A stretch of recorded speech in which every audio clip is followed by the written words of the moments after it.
Hi! Good evening mga kachik! Today it's dinner time and I am going to cook tinolang isda.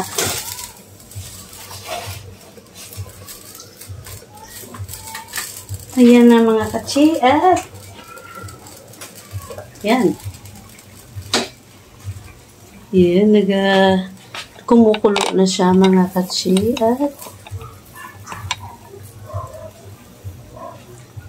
nilagyan ko lang mga katsi ng kamatis at saka sili na mahaba. Tapos ito nga pala mga katsi yung itinula ko. Yung ulo, gislice ko na kasi pakain ko sa aso. Pero masarap to na mga katsi sabawan na isda.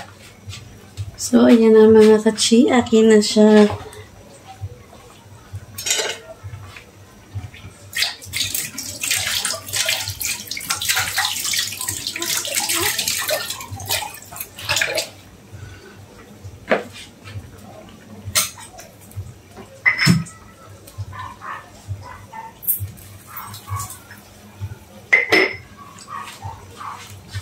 Lagyan ko ng asin.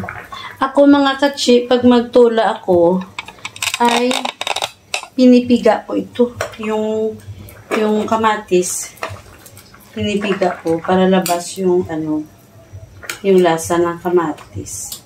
Bago ko ilagay ang isda. Shout out sa inyong lahat na naka-support sa akin vlog. Thank you so much. Nakalimutan ko nga pala mga katsi, lagyan ko ng dahon ng kamote, tawag sa akin. At saka yung kalamansi, panghuli na mga katsi.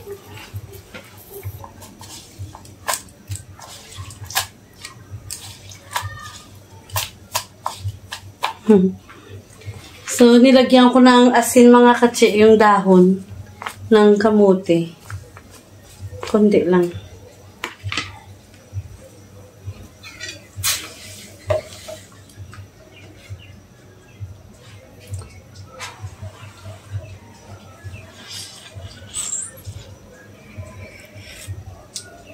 Okay.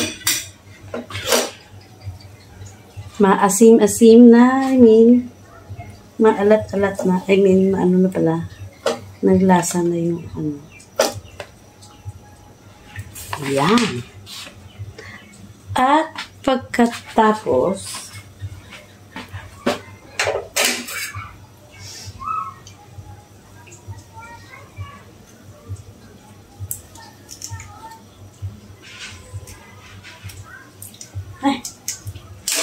nako, napiga na.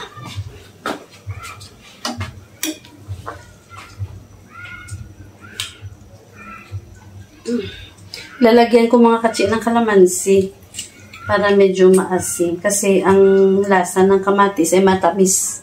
Pero pag lagyan ng konting kalamansi, medyo may asim ng konti. At yung isda na to mga katsi, ang tawag nito is flying fish. Fresh pa kasi kanina nung nabili namin. Kasama ko yung kaibigan ko.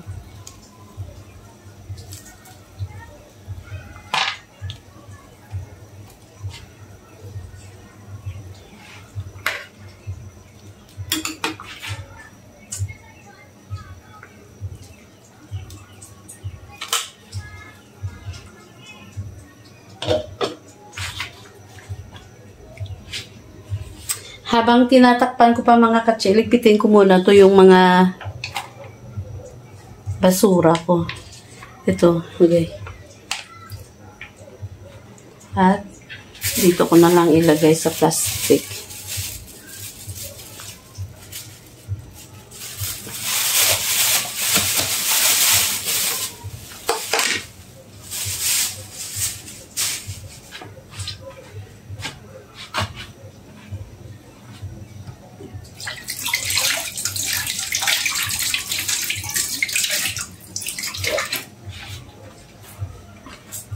Yan mga katsi, kumulo na.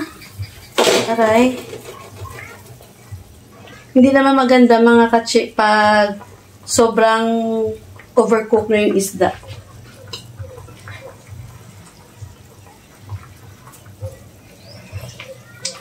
Okay. Kasi itong kamatis.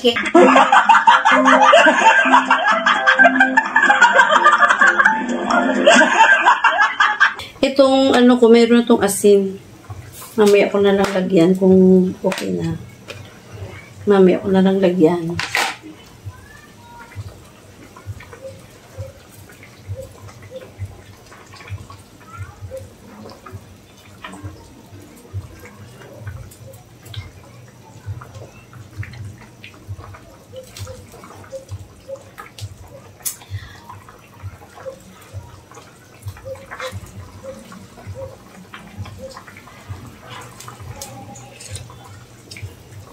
Okay.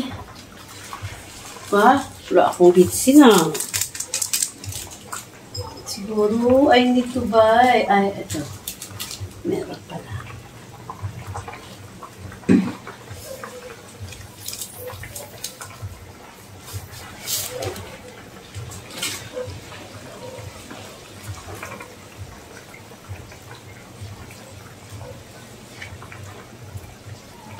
Maganda kasi nito mga katsi, yung kanyang isda is puti. Ayan o, puti. O, diba? Para hindi siyang bangus. Maanghang mga katsi. Pero masarap na.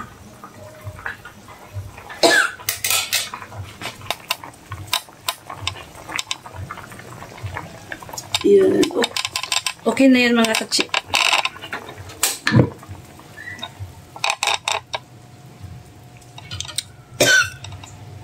Ayan o, ang isda niya is mga maputi.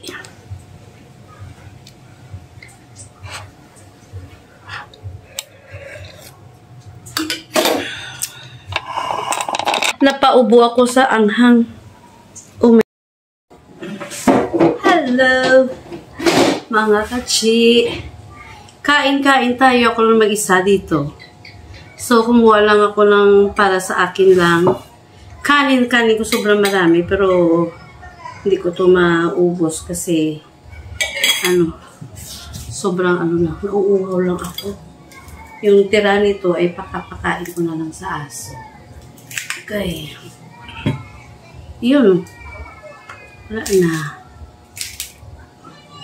Ano ba yan?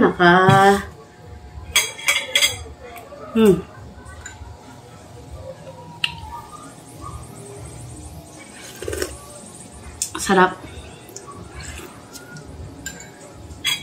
Sarap mga katsi pag kamatis lang. Tsaka may anghang na konti. May konting sipa. Pinapawisan ako mga katsi, oh.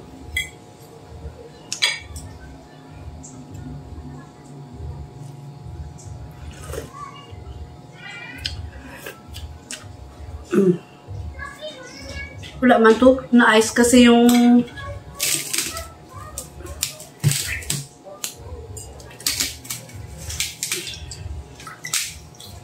ano ba yan?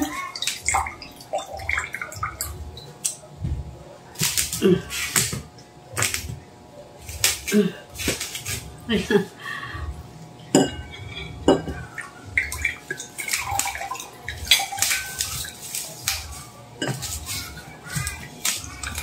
Uy. Ayan na.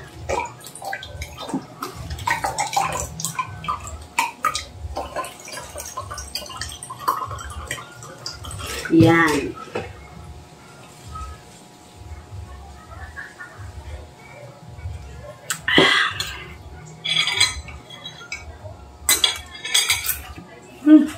Init. Pinapawisan ako.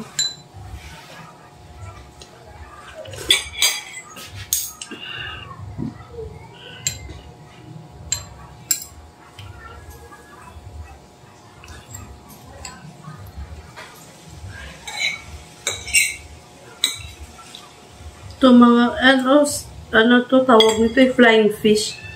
Maganda nito kasi matamis yung isda.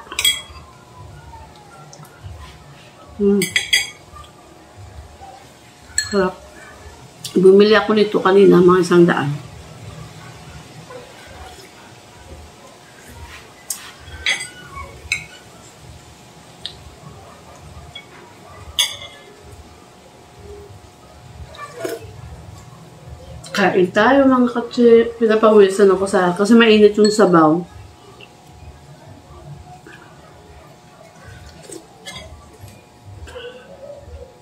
Kanina bumili kami, yung kaibigan ko, hindi niya to alam na ano kasi isda to. Sabi ko ay masarap yan sabawan. Ayun, sa sabawan niya.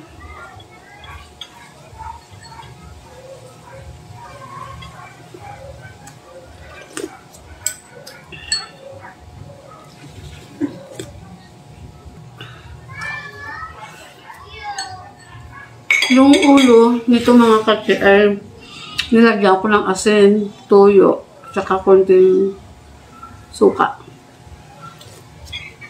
Kakain mamaya sa aso.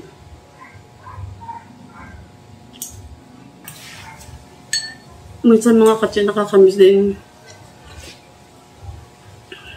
kumain na kanin na tutong, lalo pa kung bagong saing.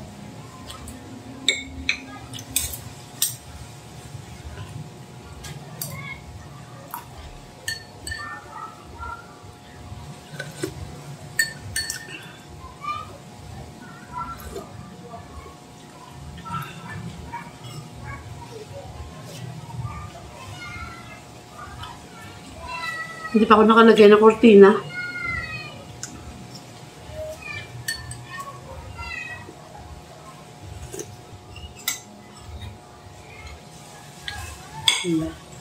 Kasi kanina, isa lang yung kain ko.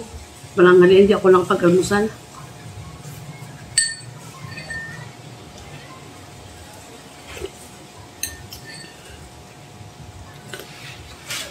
Sarap umigop ng sabaw.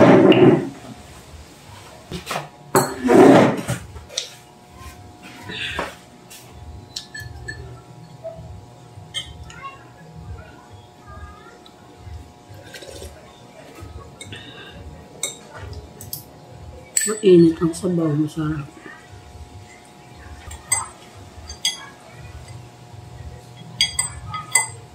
Bumili nga pala ako mga katsi ng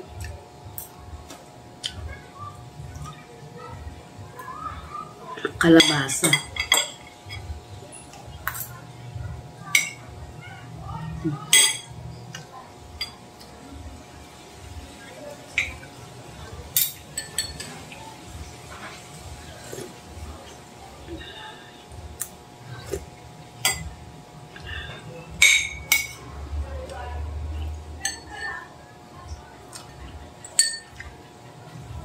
Hindi ko na kayang yung kanin mga katsi. Ko na, bigay ko na sa aso. Sobrang busog na. Busog ko lang to ang isda.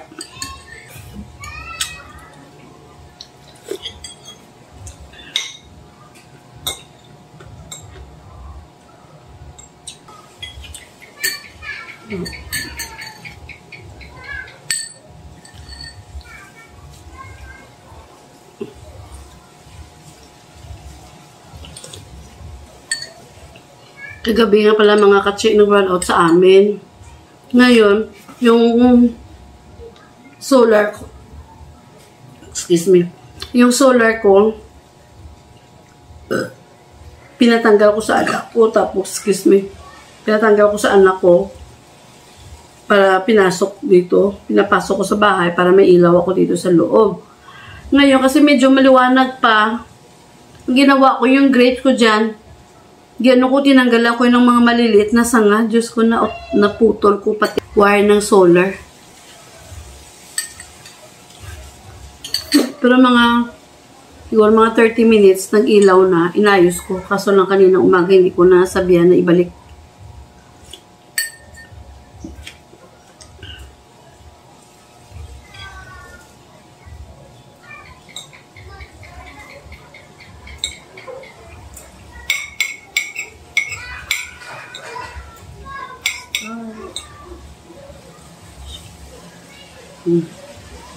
Para na to sa aso.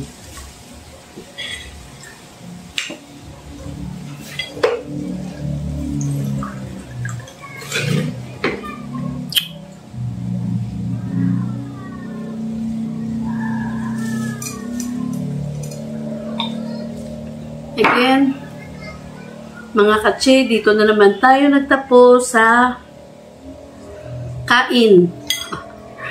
Ako lang mag-isa. Hirap pala mapagula kang kasama sa bahay kasi yung nangyari kay Jacqueline Jose, nag-iisa lang siya sa bahay. Kaya, okay na mga katsi, ako ay busog na. Magandang gabi sa lahat na nandito. Magandang gabi sa inyo, doon sa mga kaibigan ko sa Saudi, sa Kuwait, thank you so much, sa Hong Kong, sa USA, at saka sa Australia.